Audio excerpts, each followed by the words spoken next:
Committee meeting to order.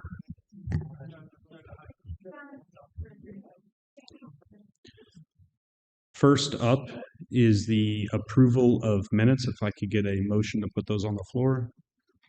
Member Daly and Member Ricker. Are there any corrections, comments, or changes to the minutes needed? Seeing none, please vote.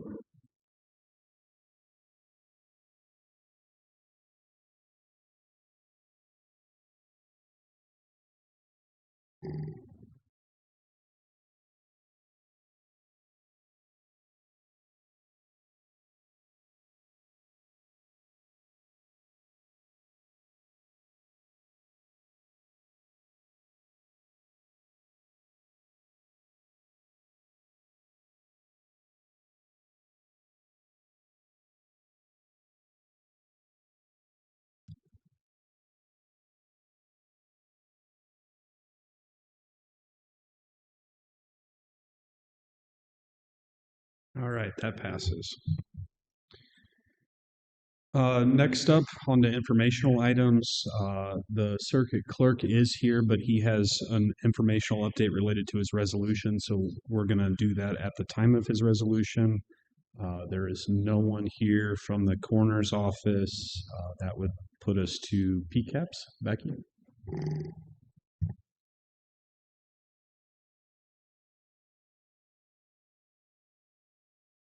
All right, good afternoon, everyone. I'm excited that I don't have a whole lot going on right now to update you on, which I'm going to be happy about that. We're working through some of the large impound from that animal case that we had earlier this month. We're down to about 4 animals of the 64, so that's great news. And you have all the numbers, and happy to take any questions. Are there any questions for Becky? Seeing none, thank you.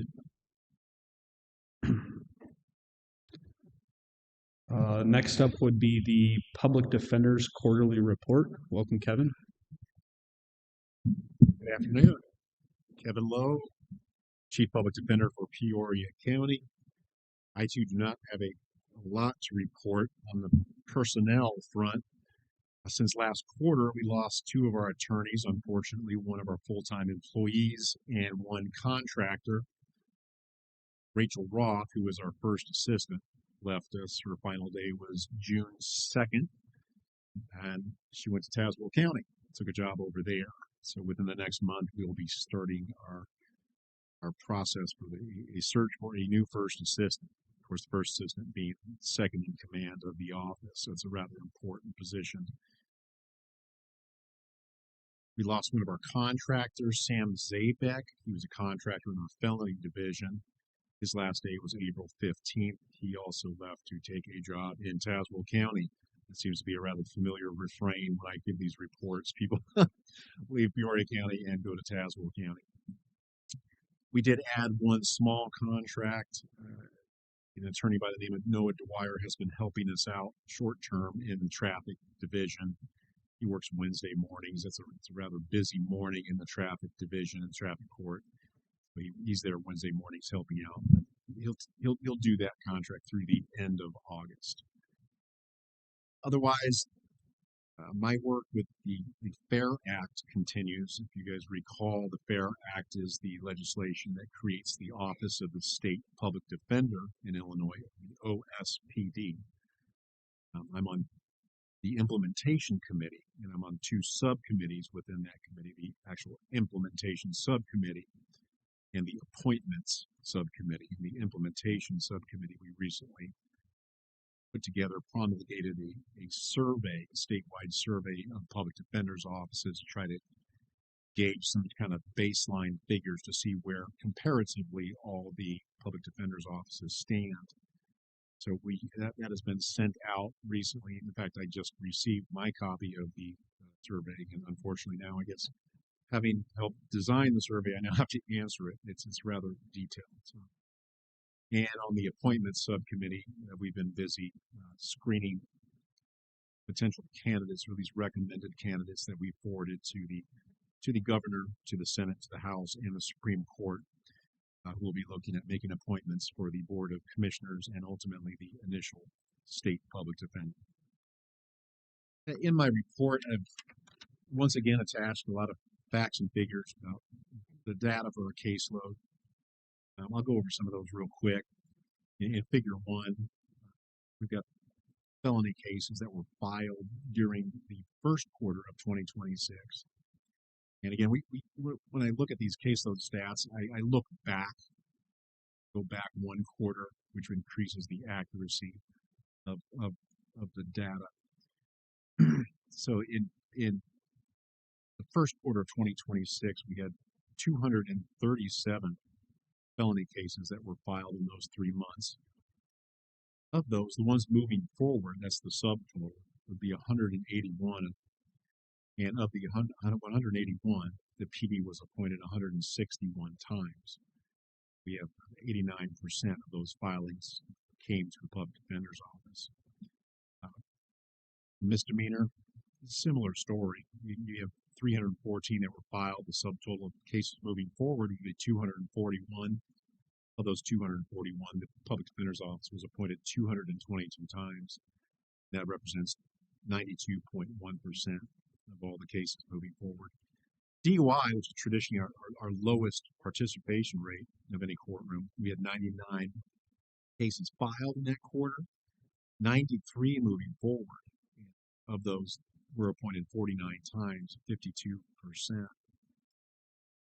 So one more category that I wanted to point out would be juvenile delinquency. We've had a lot of activity over the last year, 2, 3, in juveniles, and the numbers reflect it. In that quarter, we had 126 cases filed. The subtotal moving forward is 104 cases. And of those 104 cases, we were appointed 100. That's 96.2%. If you look at the 1, 2, 3, 4, 5, 6 categories that I've tabulated here, due to the totals, there were 859 cases filed. We've been appointed 691 times. 691 moving forward. And of the 691, we were appointed 591 times. And again, we come to this figure, which is pretty consistent, 85.5% across the board that we're appointed to. In my report, again, figure 2 talks about juvenile abuse and neglect cases filed alleging abuse or neglect of children. So typically, you're going to have the parents that are brought into court, sometimes multiple parents per case, multiple respondents. So in those cases, I looked at how many respondents we're representing. Oftentimes, in one case, we can be appointed 2, 3 times because you'll have a mother of a child, a father, maybe a stepfather, a putative father, various individuals. They all need different attorneys. So oftentimes, we're appointed multiple times in one case. So we add up the number of respondents, not necessarily the number of cases. And in that quarter, we have, of the cases that were filed, we have 99 respondents from the file, from those cases that are active, and 89 were appointed PDs, about 90% of the respondents. And that's a little bit lower than usual. I think in this quarter, I noted when I looked at those cases that Attorney Floyd Daly, who's a private attorney, had entered his appearance in a case where there were, I think, like 9 different respondents or children, I think. So he lowered our numbers in that quarter. But that's fine with us. Figure 3 looks at the active criminal and juvenile cases that are pending right now in Peoria counties. That's not just the first quarter or the second quarter of this year. We're just talking about we look at it on a certain date. In this case, July 14th of this year. That's when I ran this report. It tells you how many cases are pending and active in these various courtrooms in these categories. So I look at that and I don't know. I don't know whether to laugh or cry when I look at the traffic numbers, because you look at the felony, you think that's a lot, 1,372 pending. But then you go down to traffic and you're like 9,317 cases pending. Major traffic, 1,150. So those two combined are 10,467 cases pending. That's eye-opening. And I think that speaks, when you talk about staffing those particular courtrooms, when you talk about the traffic courtroom, I think that figure speaks volumes, because it's such a high-volume courtroom. You're dealing with so many cases. And the practice of law in a traffic courtroom is not typically, it's not glamorous work. Let's just put it that way. So it's no surprise to me that we have a tough time staffing those courtrooms over the years. I did want to bring your attention to the detention hearings. Again, I see an upwards trend that is continuing over the last year and the year before. If we look at the total, this is a running total throughout this year, through the end of June. We have a total of 516 hearings. Of those, and this is in courtroom 321, which is our primary detention hearing courtroom. There are more detention hearings that are held, believe it or not, in other courtrooms, but the primary one, the bulk of the cases are heard, the hearings are held in 321. Of those 516 hearings, the Public Defender's Office conducted 507 of them, and that's 98.3% of all those hearings. And I say upwards trend because if you compare this to last year, if you look at the last year's statistic, there were 300, by this time of the year last year, there were 330 total hearings. So 330 last year and 516 this year. So that's an increase of 186 hearings over last year. And of those, last year the PD handled 326. This year, 507. So that's an increase of 181 cases. Overall, the total hearings over last year increased 56.4%. This is becoming a significant burden on the Public Defender's Office, and it's something that I'm going to have to be prepared to address here, probably in the short term, because it's really causing some issues. In Figure 6, I'm going to jump over Figure 5, Figure 6.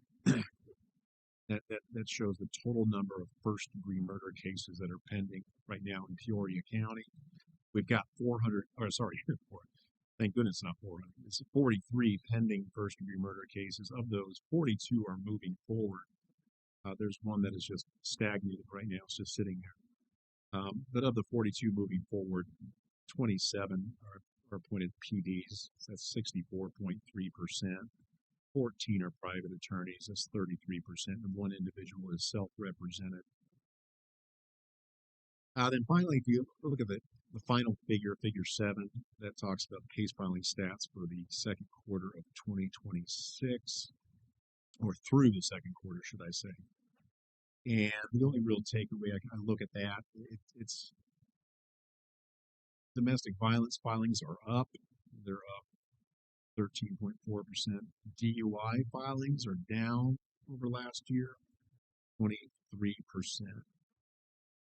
Otherwise, the statistics are self-explanatory.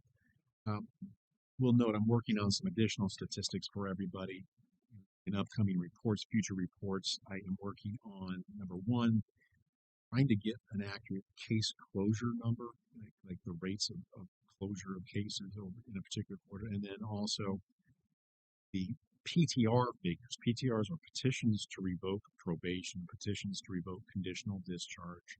Basically, when people are placed on probation, conditional discharge, or court supervision, they're told to do certain things and avoid doing other things. A petition to revoke is filed when they mess up, essentially. They do what they weren't supposed to do while they're on conditional discharge or probation, or they haven't done something that they were supposed to do. You messed up while you're on probation, and the state files a PTR, petition to revoke that probation, looking to revoke the probation and ultimately to resentence them. The PTRs in Peoria County, there are quite a few. They're in all the criminal courtrooms and the juvenile courts, excluding juvenile abuse and neglect. And it's a segment, a large chunk of what we do. I do a lot of it. Majority of what I do in court right now is PTRs in the felony courtroom. And so far, we've had no way of tabulating it. We have no way of counting it. We can't tell you right now how many PTRs we handle. It's just I'm incapable of doing that. We don't have a mechanism. And I've worked with Tammy Lomelito from the circuit clerk's office, and they've come up with a solution for us. We're just going to have to wait now. They put a new code that they're going to enter in these PTR cases that will allow us to now keep track of them. So in future reports, I should be able to give you those figures as well. How many of PTRs were handled. It's a significant number. It's something that creates quite a burden on our office. Ongoing nature of PTRs. They just keep coming. They never stop, kind of like the detention hearings. And thank you. With that, if there are any questions, I'm happy to try to answer them.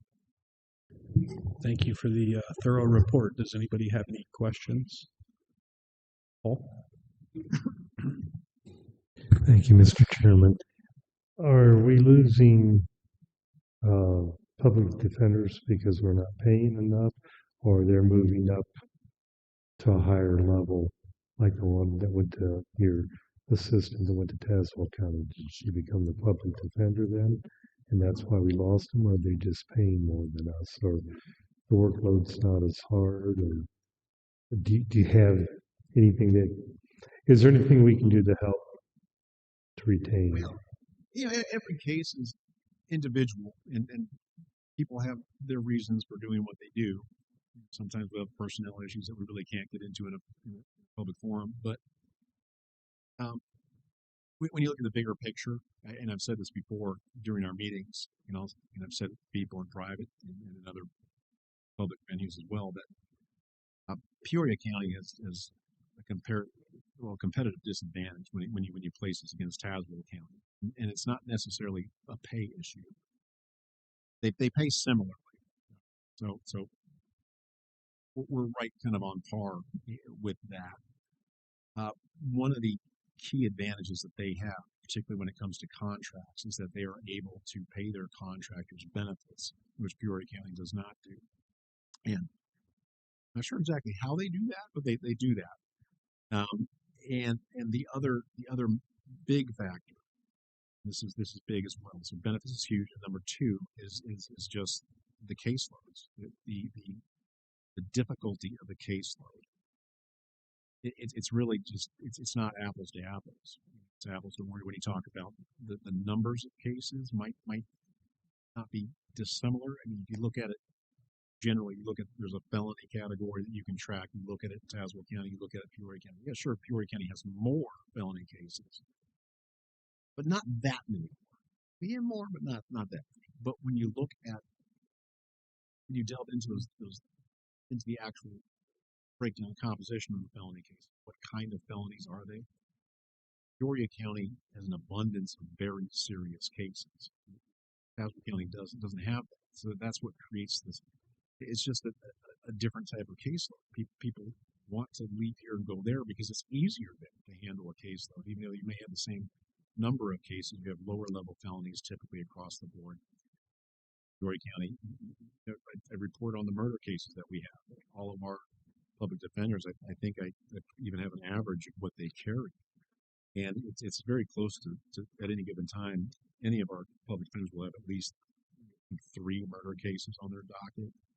And then you've got a number of very serious violent offenses that occur in Peoria County that you just don't find regularly over in Tazewell County. And Sheriff Watkins, he's back there smiling. Yeah, could speak to that as well. But I think those are the 2 main things. It's just easier caseload over there. It is. It's harder.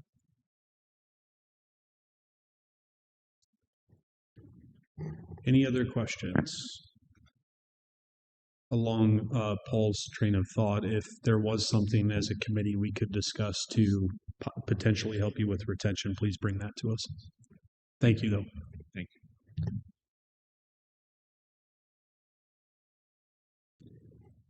Next up, strategic plan update. I believe we share a strategic goal with infrastructure.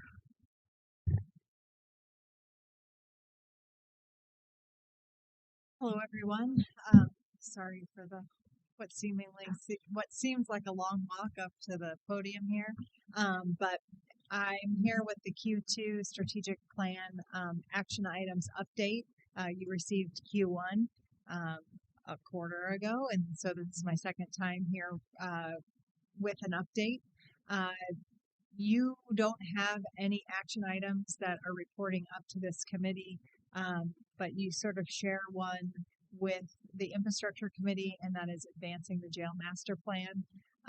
If you want to flip back to the first section. Things are going well on that project. We've been meeting, we selected Wold Architects for the kitchen addition, expansion, renovation project. And we've been meeting regularly for that project, including user group meetings kicking off. So meeting with IT, meeting with the kitchen contractor, and things are going well there. So please let me know if you have any questions. Does anyone have any questions regarding the strategic plan? Seeing none, thank you for the update. Thank you.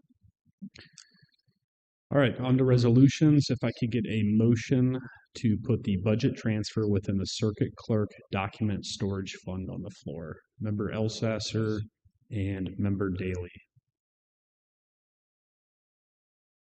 Yeah, would you guys like to come up and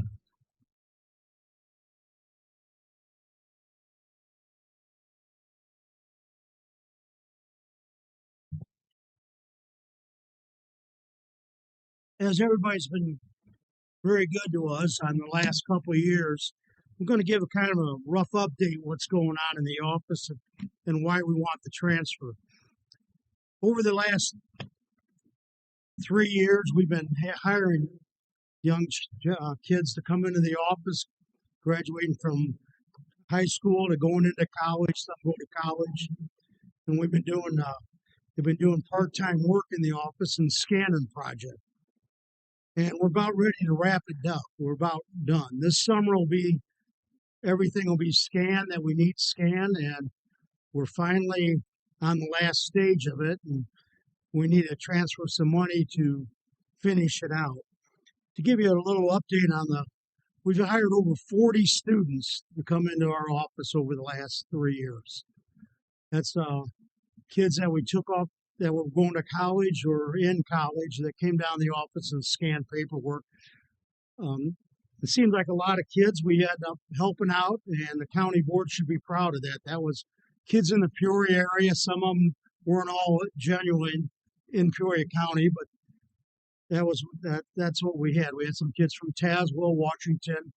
Majority of them were from Peoria County. It was a very good project. Tammy kind of headed up in my office and did a great job.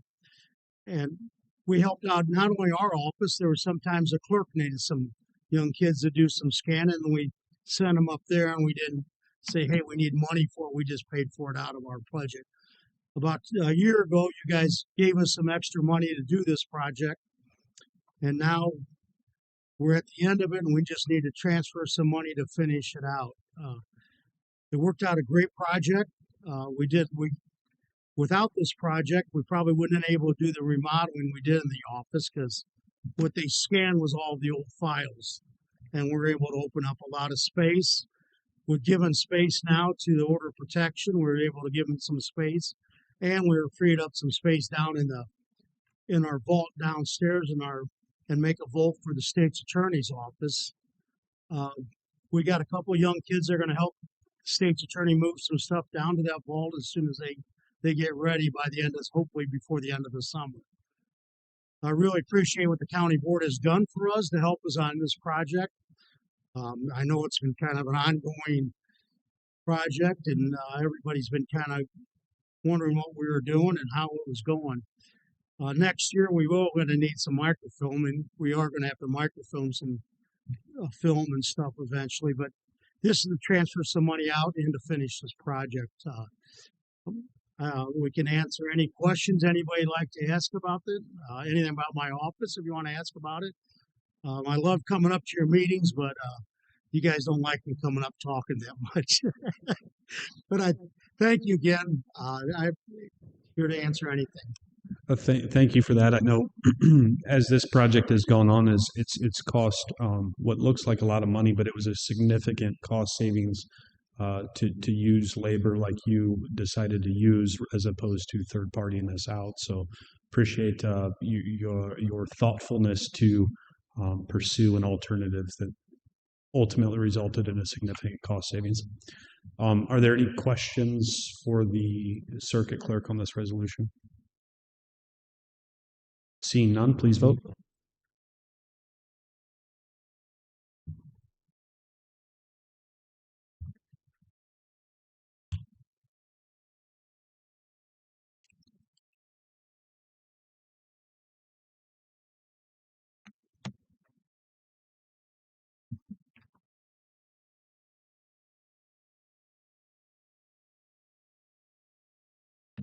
That passes. Thank you, guys.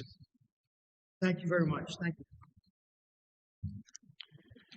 Next up, if I could get a motion to put the sheriff and public defender cost of living adjustments on the floor.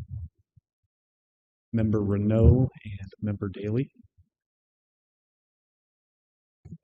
Scott, do you want to provide an update on this? Happy to, Mr. Chairman. Under the county's code, the sheriff's annual compensation is required to be at least 80% of the state's attorney. The public defender's annual compensation is required to be at least 90% of the state's attorney. In talking with the chair of this committee and the chair of county operations committee, the two of them jointly worked out to consolidate this into one resolution this year and bring it to this committee. The state's attorney's compensation is set by the General Assembly as part of the state's annual budgeting process. When the governor signed the state's budget for state fiscal year 27 into law, which began on July 1, the state's attorney received a cost of living increase of 4.1%. Therefore, we need to make adjustments to the sheriff's compensation and the public defender's compensation accordingly. Those are the minimum requirements. The statute does give county boards the discretion to exceed the minimum amount, and that's why it's a resolution before you as opposed to just an administrative function that we would process like we did for the state's attorney. In addition to the increase in compensation, there is also a corresponding increase in reimbursement for both of the positions. Happy to try and answer any questions. Any questions for the administrator? Member Williams. Thank you. Scott and I had a conversation, a couple months ago, Scott, about this. And my questions really revolved around the percentage that we are paying, the 80% and the 90%. So my question was, what are other counties doing in this respect? And can you just kind of talk a little bit about that, Scott? Sure. So the overwhelming majority of the counties are sticking to the 80 and 90 respectively, but there are some counties, especially up in the Chicagoland metro area, that have moved the sheriff's compensation higher than the minimum. I know one county up in the Chicagoland area that has taken it from 80% to 100%. When you add the sheriff's state stipend on top of it, the sheriff in that county is actually has a base compensation higher than the state's attorney in that county. Member Williams. So I just want to say that our sheriff is doing a phenomenal job, public defender as well, but I'm going to focus on the sheriff because that's really the conversation that Scott and I focused around. He runs the largest, in our budget process, he is the largest department. And my thoughts on this are that we should be above the 80%. So that's just my thoughts because I feel like he is doing a phenomenal job. He always returns money to back to the general fund, and he's getting ready to take on a millions and millions of dollars project for us, overseeing that. So that's my thoughts. Thank you, Member Williams. Any other comments? Member Daly.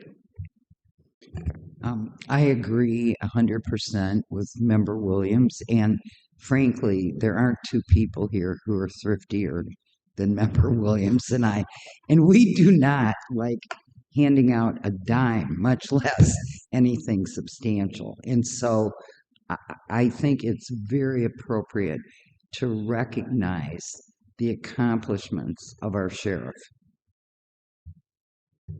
Member Ricker. Sound like a broken record with these two. I'll make a motion to adjust it from 80 to 85%. So I want to put a motion on the floor to adjust it for the sheriff from the 80% of the state's attorney salary for the next 12 months from July 1, 2026 for a calendar year, adjusted to 85%. Just want to clarify that's for one calendar year. Is that what you're saying? Since we have to review it every year, it would fit the interval here that we're speaking of for adjustment. Every year we have to bring this up for review, so next year that sitting board can make their own decision. I don't want to put a decision out for multiple years for future boards. I believe we had a second by member Rosenbaum. Is there any discussion on the floor?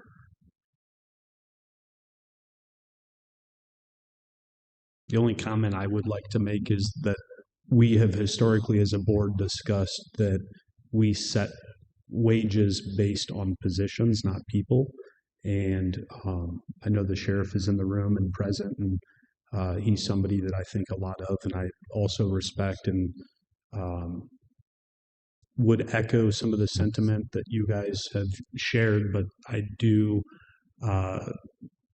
not believe I will be supporting this just because it's a position-based thing, not because it's the sheriff. We also have another person in the room, the public defender here, that was just acknowledged for doing a good job, and we're not making any recommendation or accommodation to his wage. So I just want the group to know I will not support this today. So first up, we will be voting as amended. Oh, member Elsasser. What is the dollar amount and where does the extra funding come from? So the funding would come out of the sheriff's budget, and I don't have his financials right in front of me, but I would tend to expect that based on the size of his operation, we'd be able to accommodate that. Not sure right off the top of my head if the reimbursement would go up as well, or if the reimbursement is capped at the 80%. I'm not specifically familiar with that section of the statute, and then I need to do some math real quick to tell you what the difference between 80 and 85% is. Jenny has a rough number here of $194,070.27. That's quick math, Brian, so it might not be 100% accurate.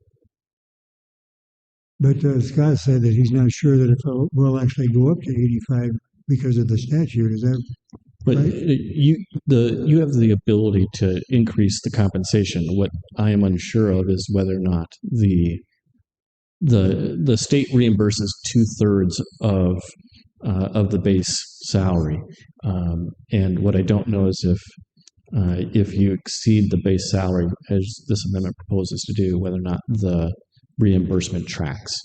I don't know the statute well enough to know if it will, if it increases or does not increase. But again, it's when you look at the size of the sheriff's budget, which is in excess of $20 million, I would expect that there would be adequate room to accommodate the increase. Thank you. All right. Any other comments or questions? All right. So we will be voting on the amendment first. Please vote.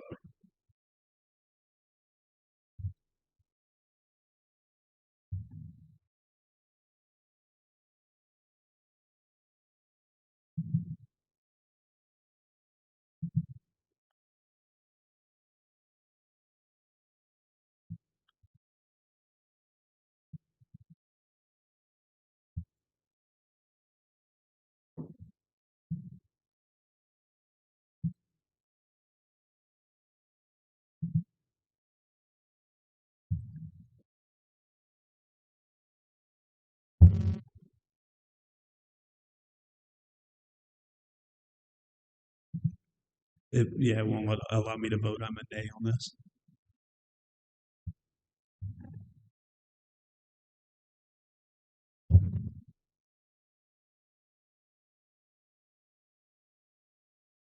That passes.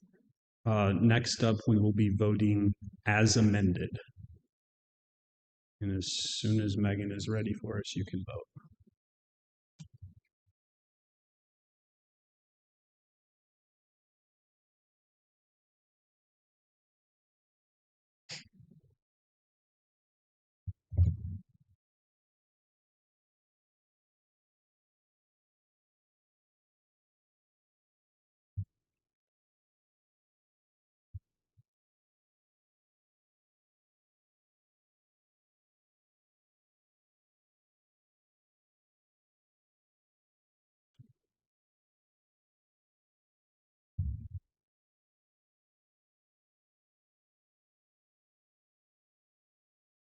That also passes. All right, next up is if I could get a motion for the Peoria County Sheriff's FY27 Organized Retail Crime Grant. Member Renault and Member Rosenbaum.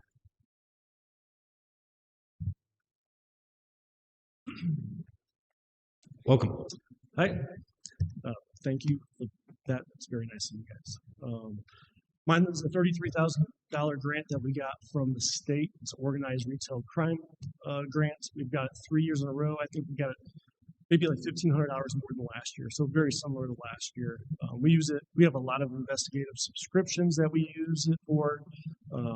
Usually, we'll pick a few invoices and pay them pretty much between our Gray Key, which is a cell phone download. Cellbright's another cell phone download.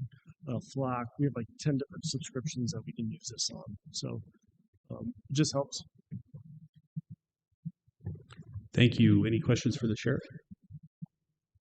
See none, please vote.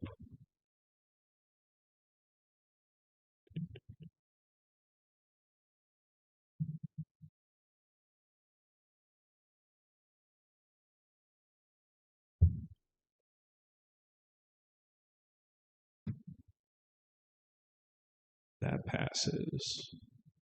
Next up is the State Fiscal Year 27 Juvenile Justice Council Grant Agreement. If I get a motion, put that on the floor. Member Elsasser and Member Williams.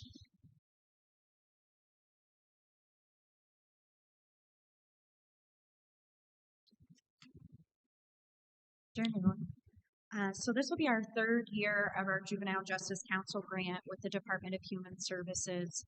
The same amount as last year. They were on a fixed budget statewide.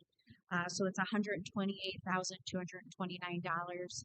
It funds our Juvenile Justice Council coordinator position, salary and fringe, which is very beneficial to our department overall, specifically for this program, but probation in a whole. Outside of that, it also funds the projects that we do, which is it's mandated by statute to have a redeploy program in a county our size to run this program, but to put to fruition the acts of the program. For example, this upcoming year, we were selected by the National State Center for Courts to complete their upstream project, which will bring the entire community, Carl, OSF, ourselves, law enforcement, together to draft our juvenile justice plan. Earlier, we heard Kevin discuss the uptick in juvenile crime. I don't think that's a surprise to anybody. And so really our mission is to work on that so that we can see those efforts, 5 or 6 years from now, really put into work and reduce those rates. I'm happy to answer any questions regarding that grant. Thank you. Are there any questions? Member Ricker. I think if I heard accurately, this is year 3? Correct. And I always ask the question of, do you have any stats to show the progress or, the gain from doing this for the past 2 years, just so we know what's the record? Yeah, I appreciate that. Stats-wise, because it's very evidence-based. It's not like there's a program we're working specifically with youth on this. What I would say is year 1, we really were in implementation. By the end of year 2, we have our entire system mapping logic model in place. And so this upcoming year will be our year where we're really drafting and put together community output. So it's a little bit different. In a second, when I talk about our next grant, I'll have some more statistical stuff for you, because it's not like a program where we're seeing success of youth on an individual basis, if that makes sense. But what we are seeing is we're meeting our metrics of the requirement of the grants. So in year one, we were to put together our logic model, year two, our system mapping, and now year three, our juvenile justice entire plan for Peoria County, and we are meeting those metrics. Yeah. Are there any other questions? Seeing none, please vote.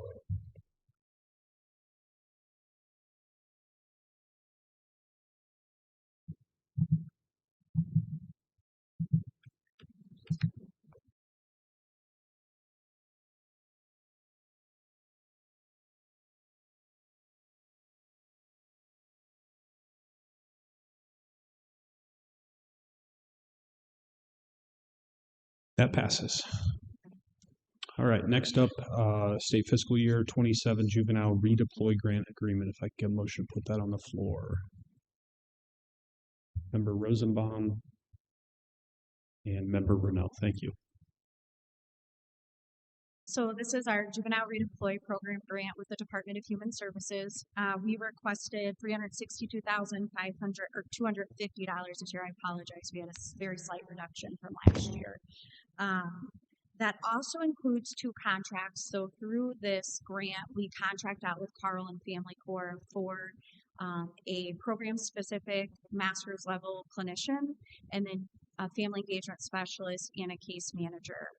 The contract with Family Corps is $200,278, and then for Human Service, we saw a slight increase of $100,998 for this year. Are there any questions? Seeing none, please vote.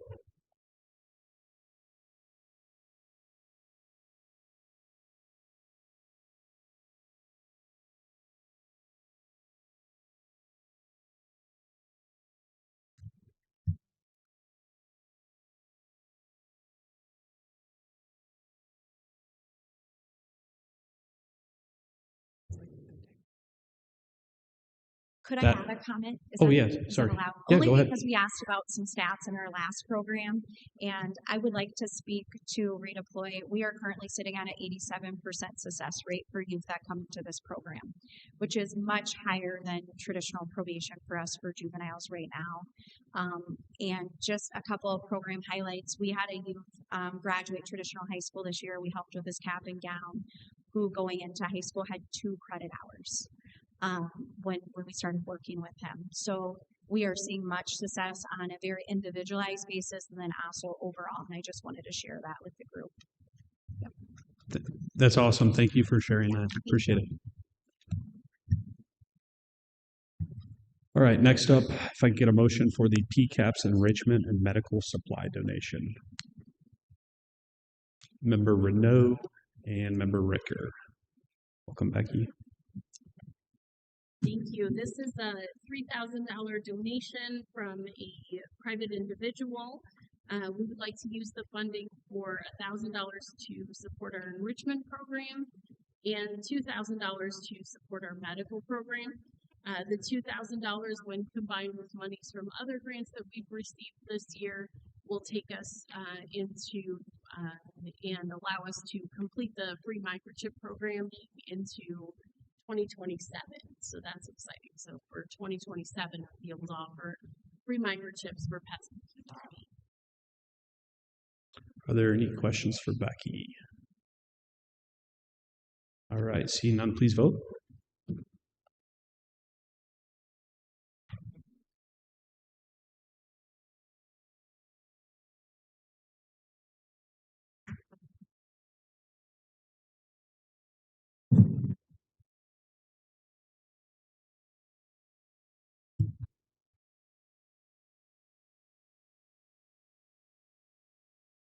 That also passes. Next up, we have a committee action for the review of executive session minutes. If I could get a motion to put that on the floor. Member Rosenbaum, Member Daly. Jenny?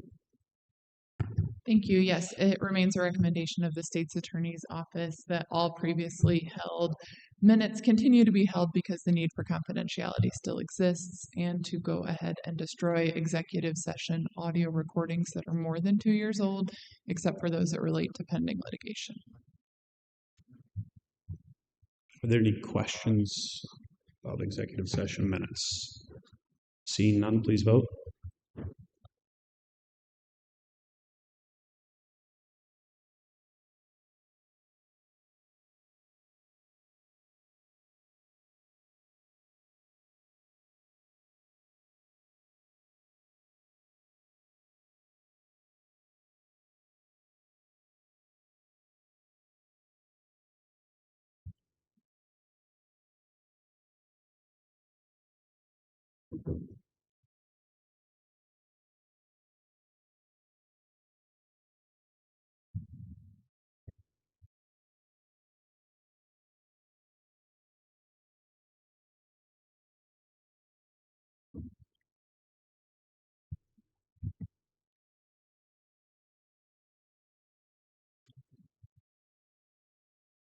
That passes.